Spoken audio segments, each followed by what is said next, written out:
E aí, Luciano, tudo bem? Como é que você tá? E aí, James, eu tô bem, graças a Deus, meu irmão. E você, tudo certo? Tudo certo, maravilha. Muito bom. Luciano, hoje eu queria bater um papo com você sobre um tema muito interessante. Diga. Eu queria falar com você hoje sobre unidade. Unidade, bom tema. Aliás, unidade foi o tema que você trabalhou, que você expôs para a igreja, né, na sua ministração dessa semana que passou. Sim. E achei muito interessante esse assunto e eu queria trazer esse assunto para a mesa, para essa roda de conversa. Entre linhas e versos. Entre linhas e versos, né? Que tem um propósito aqui de ampliar, de amplificar, de afinar. Maravilha. Né, tudo que foi dito durante a semana, as pregações e o desenvolvimento de pensamento. E, Luciano, a unidade é uma palavra muito usada no mundo, no contexto de igreja, né, na vida de igreja. Sim. A gente fala muito de unidade, de ter unidade, da unidade da igreja, né? E eu queria que você nos abençoasse hoje falando um pouquinho sobre unidade. O que é unidade para você, de fato, na prática? Ô James, esse tema é tão interessante, porque eu creio que eu e você nós vamos aqui construir algo que já está construído por muitas pessoas melhores que nós, mas a gente vai trabalhar aqui uma perspectiva de unidade que a Bíblia traz. Ok. Porque o que as pessoas pensam hoje sobre unidade, sobre comunhão, sobre ajuntamento, é a ideia de uniformidade. Certo. O que é uniformidade? É pensar que para a pessoa fazer parte de um grupo, ela precisa ter as mesmas características, os mesmos gostos, e aí eu estou sendo mais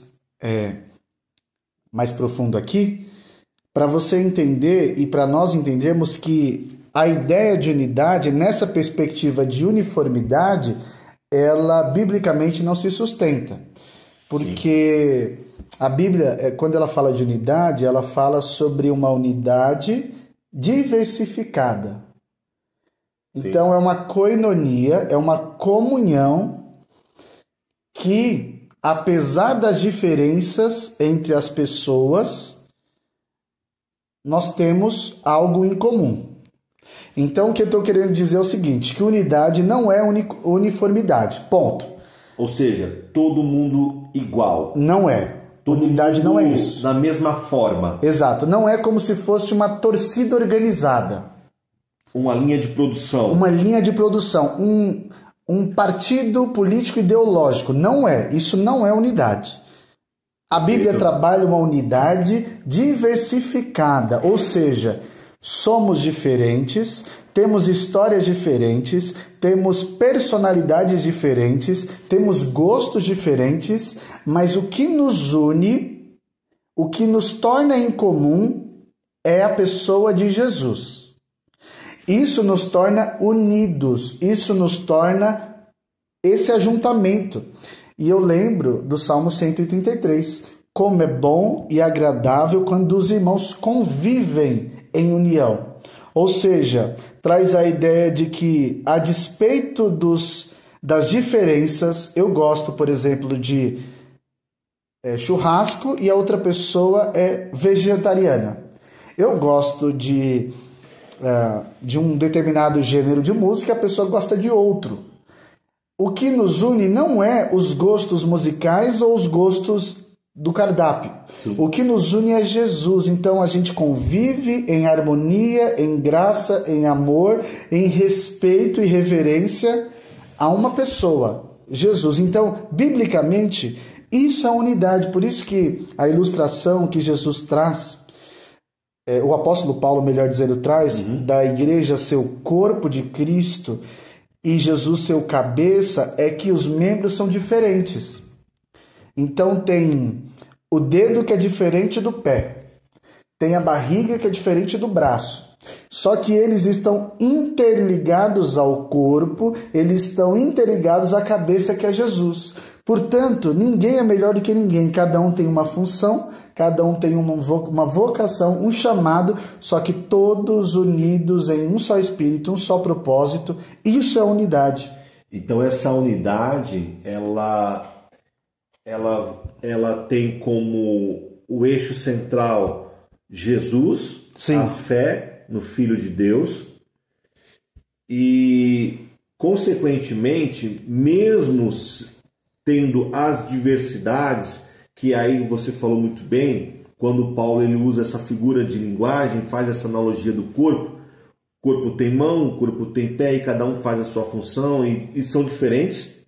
Essas diferenças que não são uniformes, porque essa uniformidade, como você falou, e eu acredito nisso, ela não nos gera, não traz uma unidade. Perfeito.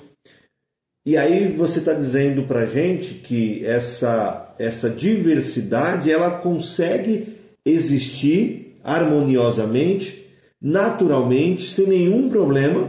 Perfeito. Dentro da unidade. Então eu posso ter gostos diferentes, posso ter práticas diferentes, poderia dizer que eu posso ter perspectivas teológicas, políticas, sociais diferentes, mas mesmo assim eu posso viver na unidade? Exatamente. Certo. Porque o que nos define não é essas perspectivas. O que nos define é exatamente o que você trouxe, que é a fé no Filho de Deus. Porque quando eu deposito a minha fé em Jesus, creio que Jesus é o meu Salvador, a Bíblia vai trabalhar a ideia de que eu sou inserido, batizado em uma família. Sim. Então eu tenho irmãos diversos, eu tenho irmãs diversas, eu tenho irmãos e irmãs que são iletrados e eu tenho irmãos e irmãs que são intelectuais. E esses grupos, essas pessoas, elas se juntam e elas vivem em unidade, fazendo e exercendo a vocação que Deus deu para elas. Então a pessoa pode abençoar com um prato de comida e a outra pessoa pode abençoar ensinando. E esse corpo diverso, ele é glorificado porque, imagina só, James, todo mundo igual, todo mundo fazendo tudo igual, todo mundo servindo de maneira igual, isso daí seria algo muito engessado, algo muito pragmático. Mas quando a gente pensa no corpo que tem várias funções e cada uma exerce a sua função brilhantemente, a gente vê a beleza do corpo de Cristo, a gente vê essa família reunida, esse ajuntamento, fazendo com que a igreja seja essa família que serve, que cuida, que ama. Uns têm o dom de perdoar, de amar, de servir, outros têm o dom de ensinar, outros têm o dom de hospitalidade. E esse corpo, esse ajuntamento, debaixo da graça de Deus, ele se casa, se complementa. Porque o fruto do Espírito, James, ele se a gente parar para pensar na metáfora do fruto do Espírito, o fruto nunca dá o fruto para si. Ele sempre dá para o próximo. Sim. Então, o fruto do Espírito, ele tem o amor, ele tem a longanimidade, ele tem a paciência, ele tem a fé. Às vezes, a pessoa que depende ou precisa de, por exemplo, ser trabalhada mais na questão da fé, da mansidão, ela não consegue buscar em si a mansidão. Ela só vai conseguir buscar no outro que é manso, porque tem esse fruto. Uhum. E um vai abençoando o outro. Então o outro tem um fruto que é mais forte, a mansidão. O outro tem um fruto que é mais forte, a paciência, a benevolência, a longanimidade. E um vai abençoando o outro. Isso só é possível na unidade, porque eles são diversos. Agora, se todo mundo tiver mansidão, como é que a gente vai se abençoar mutuamente? Como a gente vai se completar. E vai se formar, né? Exato, porque exatamente. É interessante o que você falou, e a gente percebe isso na vida, né? Quando a gente vai caminhando na vida e a gente vai encontrando pessoas no caminho e a gente vai tendo a troca, né, com essas pessoas, seja no trabalho, na faculdade, na escola, nas nossas relações, né? No nosso casamento, por exemplo. Sim. Quando a gente encontra pessoas diferentes, que pensam diferente, que agem diferentes, né, que têm opiniões diferentes, essa troca vai nos formando. Sim. Eu aprendo com ela e ela aprende comigo, né? Luciano, você falou uma coisa interessante na ministração, que eu tive a oportunidade de estar lá, que sobre essa questão da citação do próprio texto, do Salmo 133, né? Você falou que a gente acaba não escolhendo, né? Não escolhendo os irmãos que a gente tem, né? Sim. E a gente recebendo esses irmãos e vivendo em unidade. Sim. E pegando esse gancho, você falou uma coisa muito interessante sobre a questão da acepção de pessoas. Sim. Que é um pecado muito sério. Sim. Né? Quando a gente faz aquela acepção e nos leva para uma certa exclusão. Exato. Por não receber essa pessoa. Sim. Né? E aí eu queria que você tocasse de novo nessa, que eu acho que acaba sendo uma ferida, né? É verdade. É um problema nas igrejas, porque a gente fala de união, fala de unidade, só que a gente vive um evangelicalismo brasileiro, né, no Brasil. A gente vê tantas igrejas, a gente vê tantas confissões, né, a gente vê tantas comunidades, a gente vê... E a gente tem a sensação que a gente está lutando entre a gente mesmo, né? Sim. Que a gente está lutando, né? Toda semana uma igreja que abre, né? Uma igreja que a gente está tendo essa experiência, né? Na nossa comunidade, acabou de abrir uma igreja de frente à nossa. Exatamente. Então, como é que você lidar com isso? Você como pastor, né? E tem as suas demandas pastorais, os seus aconselhamentos. Eu tenho certeza que até muitas... Como é que você lidar com essa questão da acepção, dessa divisão, muitas vezes, que se forma? Ô James, é um assunto muito importante, porque a acepção, ela começa no coração. Ela começa no coração porque o apóstolo Paulo, ele trabalha isso lá na igreja em Corinto, porque ele tem um problema ali de divisão. Uma é de Paulo, outra é de Apolo. E essa acepção que começa no coração e desemboca numa preferência, ela acaba excluindo o próximo. Ela acaba excluindo e fazendo com que os meus gostos, ou os meus desejos, ou até os meus ídolos se tornem muito mais importantes do que o próximo. Eu estou falando isso no contexto mais cristão, do ponto de vista da espiritualidade, mas também tem acepção quando a gente fala de teologias, por exemplo. Se a pessoa não compactua com a minha teologia, eu faço diferença dessa pessoa. Eu faço acepção se a pessoa tem um pecado diferente do meu e eu, portanto, acho aquele pecado muito pior do que o meu.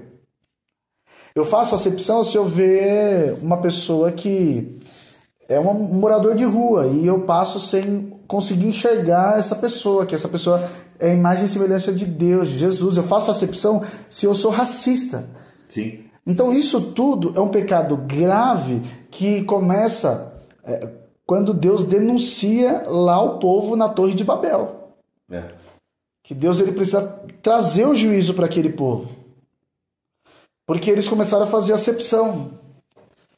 Eles começaram a povo contra povos, um brigando, se degladiando com o outro, no contexto do Antigo Testamento.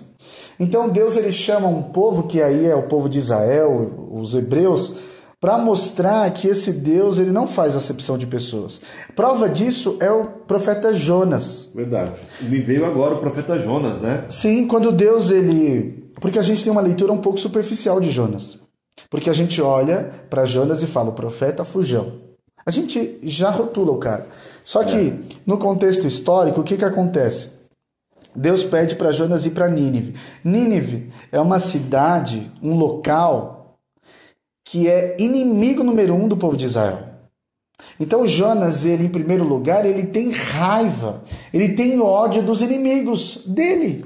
Seria mais ou menos, a gente fazendo uma transposição histórica e temporal, seria mais ou menos pedir para um judeu ir para a Palestina? Exatamente. Pregar na Palestina para o Hamas? Exatamente. Né? Exatamente. Ou para algum grupo extremista islâmico? Exatamente. É mais ou menos isso, né? Exatamente. Ou, por exemplo, se um camarada da igreja, ele ser tão judaizante que ele coloca 5 bandeiras de Israel na igreja dele, ele fecha a porta para grupos extremistas. Sim. Então, assim, esses são os cuidados que a gente às vezes nem tem noção, mas a gente está fazendo acepção. Então, o profeta Jonas, ele é convocado, Deus chama ele para ir pregar lá na cidade de Nínive, e ele não vai, e ele depois, a gente conhece a história, ele foge, mas Deus é soberano, e quem prevalece não é a palavra de Jonas, quem prevalece é a vontade de Deus. Sim. E aí ele vai pregar, e ele fica tão indignado porque ele fala assim, quando ele prega e um monte de gente se arrepende, aí ele prega e ele fala, Deus, eu não acredito que o Senhor é misericordioso. É verdade. E depois ele reclama da sombra, ele reclama da árvore, ele reclama da criação, ele reclama do próprio Deus. E Deus fala, mano, em outras palavras, eu estou parafraseando aqui a linguagem de São Paulo. Mano, quem é você na fila do pão? Deus estava dizendo isso. Eu que criei todas essas pessoas. É imagem e semelhança minha. Então você precisa ter respeito. Você precisa levar a dignidade para o próximo. O amor, graça, a salvação, entendeu? Então a gente faz acepção, por isso que eu estou indo um pouco mais além. A gente faz acepção quando a gente escolhe para quem a gente vai compartilhar o reino. A gente já fez a acepção, sim, entendeu? A gente já dividiu, a gente já colocou uma barreira. E Deus não nos chamou para construir barreiras. Deus nos chamou para construir pontes. Eu me lembro, você falando isso e eu pensando sobre isso, eu me lembro de João 17, da oração de Jesus, quando ele uma dos eixos dessa oração é quando ele diz assim: Pai, que eles sejam um, como eu e você somos um. E ele diz algo além. Ele diz que o cristão vai ser conhecido quando eles se tornarem um só. Então eu fico pensando que tipo de cristianismo, Luciano, que a gente está vivendo. Um cristianismo fragmentado. Sim. E esse cristianismo fragmentado, que se fragmenta, que se degladeia entre ele, porque hoje a gente tem as várias confissões.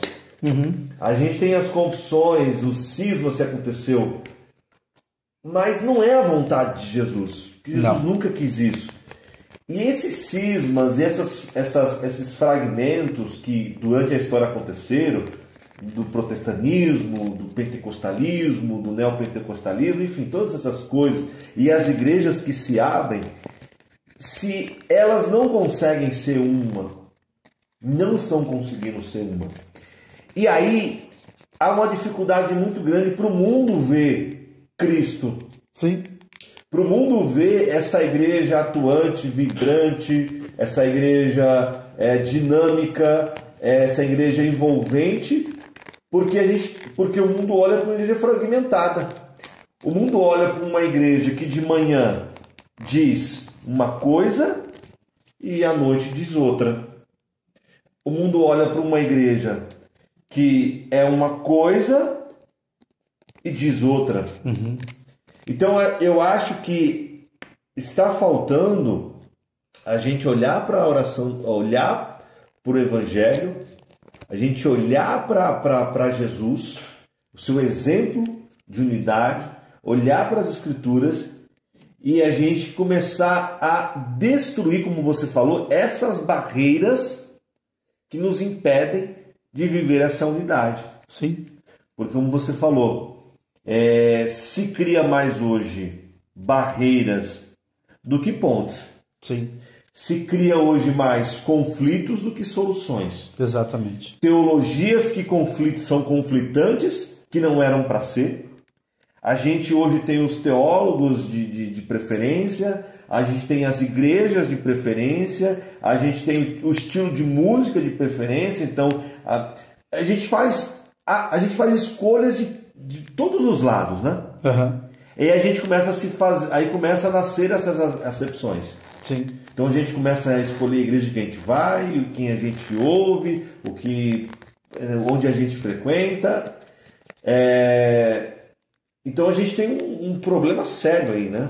Sim, isso também tem a ver com a falta de maturidade da igreja evangélica, James, porque o Senhor nos chama para uma maturidade e assim, lógico que a gente vai filtrar quem a gente vai ouvir, quem a gente vai acompanhar, mas eu acho que parte muito de uma maturidade, de um entendimento, de uma consciência de quem é Jesus. De quem é Jesus para nós, do que a igreja significa, essa eclesia que é chamada de dentro para fora, que tem como missão o ide, pregar o evangelho e fazer discípulos e batizar em nome do Pai, do Filho e do Espírito Santo. Eu acho que esse entendimento que nos falta em muitas situações. Agora, a nossa missão como discípulo de Jesus é fazer com que as pessoas conheçam o Evangelho todo, o Evangelho no todo, que o homem conheça o todo, não fragmentos, como você falou. Isso parte de uma unidade, de uma comunhão, porque assim, James, eu penso que a nossa unidade, comunhão, não é cultos pontuais, não é eventos pontuais. A nossa unidade, ela tem a ver com uma abertura da minha vida, da minha casa. Porque eu creio que se eu fizer um aniversário da minha filha, ainda que eu não tenha não tenha muitas condições de fazer um baita de um aniversário, mas eu penso que as crianças da igreja teriam que estar. Sim. Porque essa unidade, ela é transcendente, ela transpõe barreiras e transpõe dias específicos que a gente se encontra. Então, se eu me encontro com você aqui, se a gente tem esse momento de unidade, comunhão, ele é natural e ele vai desembocar em todas as áreas da vida, sabe? Sim. A gente vai falar sobre tudo. Porque você é meu irmão e nós somos irmãos. E a gente tem que voltar, na minha opinião, um pouco, não puxando sardinha para o nosso lado, a gente tem que voltar um pouquinho para os princípios anabatistas. Porque o princípio anabatista, ele traz a ideia de uma comunhão, uma comunidade de fé. Sim. Que um olhava para o outro e, portanto, eles se identificavam porque eles entendiam o Sermão do Monte, entendiam o Novo Testamento, assim, eles encarnavam, porque eles entendiam que ali era a família deles. E o anabatismo, a perspectiva é uma perspectiva neopentecostal, neotestamentária. Exatamente, né? Exatamente. Neotestamentária. Exatamente. E esse entendimento que anabatista é um entendimento das Escrituras a partir do Novo Testamento. Perfeito. Como aquela igreja de Pedro, aquela igreja de Tiago, aquela igreja que acolhia, aquela igreja que dava, aquela igreja que compartilhava o partir do pão, as orações, né? Então, é bíblico. É porque o movimento anabatista, e aí depois de Menno Simons, ele simplesmente rompe com Lutero, rompe no sentido porque eles são chamados de reformadores radicais, com Lutero, com a Igreja Católica, e eles fazem tipo de uma espécie... Olha, vocês vão seguir dessa forma, Lutero e Igreja Católica, nós vamos literalmente voltar ao Novo Testamento. Então é uma reforma radical. Sim. Eu não estou dizendo para a gente trazer o passado para cá. Não estou dizendo. Eu estou dizendo que tem princípios anabatistas, que nós somos anabatistas e nós temos essa história maravilhosa, essa tradição que a gente vive, mas trazer princípios não só da comunhão, da comunidade de fé, mas do pacifismo. Do pacifismo, não do pacifismo omisso, mas de ser pacificador, de ser sal da terra e luz do mundo. Eu acho, James, que a igreja ela tá brigando e não criar conflitos, né? É isso, cara. A gente não é chamado para criar conflitos, né? Para escolher lado, né? Exato, cara. Lógico que assim, a gente vai escolher um posicionamento. Só que esse posicionamento, ele não pode ser o fator preponderante para separar um irmão de um outro, entendeu? Exato. Então, por exemplo, o que me une, o que é algo em comum? Jesus é muito maior que tudo. Entendeu? Então, se você é corintiano e palmeirense, é só no âmbito da Igreja de Cristo que vai ser capaz de unir o palmeirense e o corintiano. Se você for no estádio, você não vai unir. Você sabe que essa semana eu estava ouvindo uma pregação de um pastor, o Kenneth Terra, e ele falou uma coisa muito interessante. Ele falou que não se pode trocar o evangelho, a mensagem que nós estamos falando aqui agora, por nenhum projeto. Seja político, seja social, seja ideológico. Não se pode trocar, não se pode comprar e colocar no lugar. Porque esses projetos eles geram desconfiança, conflitos, controvérsias. E aí o evangelho e o reino de Deus não se encaixam nisso, né? Sim, eu ouvi uma parte da mensagem do trecho. Achei assim sensacional, achei muito pertinente, porque, sabe, James, pensando agora quando a gente entra na família do reino, entra na família de Jesus, a gente outrora estávamos em débito com Deus, em débito, completamente devedores, porque nós pecamos, nós desobedecemos, nós ferimos o caráter de Deus. Só que quando Jesus graciosamente invade a nossa história e, portanto, a gente crê em Jesus como nosso Senhor e Salvador, nós entramos na família. E nós não somos mais devedores, nós não estamos mais em débito. Não entenda aqui como algo meritório, mas nós, depois da confissão de fé em Jesus, nós temos crédito. Mas esse crédito não é porque nós somos bons, esse crédito é para nós nos relacionarmos de qual maneira? Como que Deus se relaciona com a gente? Deus se relaciona como alguém que é pai e filho e como alguém que já perdoou os nossos pecados. Então, de certa forma, é um crédito. Não meritório, mas só para trazer uma ilustração. Como que a gente se relaciona com o próximo? Dando crédito a ele. Não retendo crédito, mas dando crédito, porque é assim que Deus se relaciona comigo. Deu para entender ou ficou muito filosófico? Não. Então, eu vou me relacionar com o próximo dando crédito a ele. Porque foi isso que Deus fez comigo, não no débito. Porque no débito é algo muito pesado, você me deve. Então você tem que pagar isso, você tem que fazer aquilo. Isso não é graça. Graça é quando você olha para a pessoa e fala, cara... Quando Deus se relaciona com uma pessoa, e eu entendo dessa forma, e eu olho para a história do Éden, eu olho para a história de Adão e Eva, e eu entendo uma coisa, que quando Deus se relaciona com uma pessoa, como você falou, a questão do crédito, Deus ele não tem medo da gente errar, porque já nos deu a sua graça. Maravilha. Quando Deus ele coloca o Adão no jardim, diz para Adão, olha,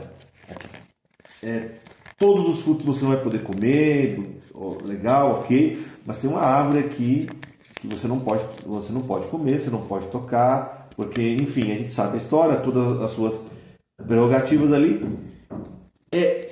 Deus, ele, sendo onisciente e presciente, ele sabia o que ia acontecer. Perfeito.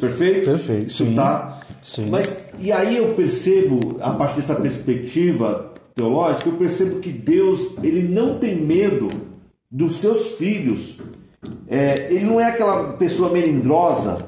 Eu quero dizer, Luciano, é o seguinte, você está me entendendo. Ele não fica...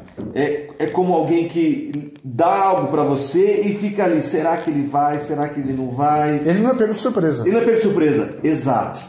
Deus não é pego de surpresa. E aí, Deus ele trata isso com muita liberdade e com muita graça. Então, Deus ele não tem medo que a gente erre, porque Ele sabe que Ele nos deu a graça. Exato. E aí, essa graça que Deus nos deu a condição, e nos deu essa condição, esse crédito, de a gente se arrepender. Exatamente. De a gente voltar atrás, né? Então, Ele não é aquela pessoa que fica ali, esperando para poder nos castigar. Exato. Olha, eu tô te dando uma chance, mas eu tô aqui, Deus não age dessa forma. Não sei se você tem esse entendimento. Eu entendi perfeito. Essa perspectiva. Sim, perfeito. Né? Eu creio que em situações Deus nos coloca até a prova. Até a prova. Porque Ele fez isso com Abraão. Quando Ele pediu para... Com Jó. Quando Ele pede para Abraão sacrificar seu filho, Deus queria saber onde está o coração desse homem. Porque ele pediu tanto esse filho. Ele esperava o filho da promessa. E Deus, ele então prova Abraão. E Abraão, ele vai, ele obedece, e depois aparece um cordeiro. Mas Deus não poupa o seu filho, Jesus. Então, eu penso que, chegando já na nossa conclusão, Sim. Eu penso que Deus fez isso, Ele não poupou seu próprio filho para que nós tivéssemos, James, uma família imperfeita. Diversa, plural, mas que tem um Deus perfeito, que sofreu... E que nesse Deus nós se tornamos perfeitos. Exatamente. Porque nós somos aperfeiçoados. E esse Deus, Ele quer que essa igreja seja tudo aquilo que você falou, vibrante, graciosa, amorosa, doadora, generosa, e que essa igreja cresça, floresça, amadureça, para a honra e glória dele. Como que a gente amadurece? Quando a gente tem a disposição no coração de aprender, de ensinar, de pedir perdão, de fazer aquilo que Jesus falou, perdoa, 70 vezes 7, Luciano, anda uma milha e assim por diante. Essa questão da unidade com a maturidade que você trouxe aqui, para mim foi maravilhoso. E a gente só vai ter unidade se a gente tiver maturidade. Perfeito. Né?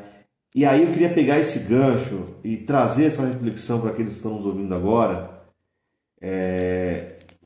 e perguntar se essa pessoa já alcançou essa maturidade, para que ela experimente dessa unidade. Uhum. E aí eu queria deixar essa reflexão, né? Perfeito. Para a gente caminhando para o final. O papo está muito legal, está muito bom, mas a gente precisa que essa igreja seja madura para que viva essa unidade e essa unidade reflita Jesus. Exatamente. Conforme João 17, né? Exatamente. É um pedido de oração. Sim. Que eu faço coro. Que nós sejamos maduros, que nós sejamos aperfeiçoados na santidade, não no aspecto de perfeição, mas no aspecto de transformação, de renovação de mente. Sim. E coração, para que a gente ame mais, para que a gente perdoe mais, para que quando a gente tentar matar o irmão no nosso coração, para que a gente lembre que Jesus e Deus poderia fazer isso e não fez. Verdade. Entendeu? Ele poderia nos matar, mas ele nos poupou por causa de Jesus Cristo. Então que a gente possa pensar nisso. Quem é maduro é quem ama. Quem é maduro é quem perdoa. James, quem é maduro não é quem é mais inteligente, não é quem tem faculdade, não é quem tem PhD. Quem é maduro é quem vive os passos de Jesus Cristo de Nazaré. Quem é maduro é quem anda outra milha. Quem é maduro é quem é igual o bom samaritano. Verdade. E esse que é a maturidade cristã, que é uma loucura. Quem é maduro é quem teme a Deus. que é o princípio da sabedoria. Essa pessoa é madura, não é se você tem 70, 80 anos. Você pode ser maduro com 20 anos, porque você ama Jesus e você ama o próximo como a si mesmo. Você é maduro, você está crescendo em maturidade. Por quê? Porque você já se esqueceu de você. E as pessoas só conseguem ver Jesus em você. E porque você se esqueceu de você. Você não está mais no centro. Exato, você não está mais no pedestal. Exato. Você vai perdoar no seu trabalho, porque as pessoas vão olhar e vão falar, cara, esse cara ama Jesus demais. Você vai ser generoso, abençoar outra pessoa, por quê? Porque não é porque você é bom, é porque Jesus vive, habita e transforma seu coração. Essa é a nossa oração. Então, se você não é crente, que você possa fazer uma oração e pedindo para que o Senhor visite seu coração, para que Ele seja seu Salvador. Se você é crente e de repente você está fora, está longe do rebanho de Jesus, procure uma igreja saudável aí perto de você. Mas se você quiser de repente fazer uma visita para a gente, cola em São José, Vila São José, Rua Cássio Fontoura 841, aqui perto da cidade de Dutra, tá bom? A gente vai ter o maior prazer de te receber, porque nós temos uma identidade, né, James? Perfeito. E nossa identidade é ser família. A gente pode falhar em um montão de coisa, tá? Mas o que a gente se esmera e tenta fazer de bom é ser família. Amém? Que Deus abençoe vocês. Cristiano, obrigado. Valeu, meu irmão. Obrigado pelo papo. Tamo junto. Até.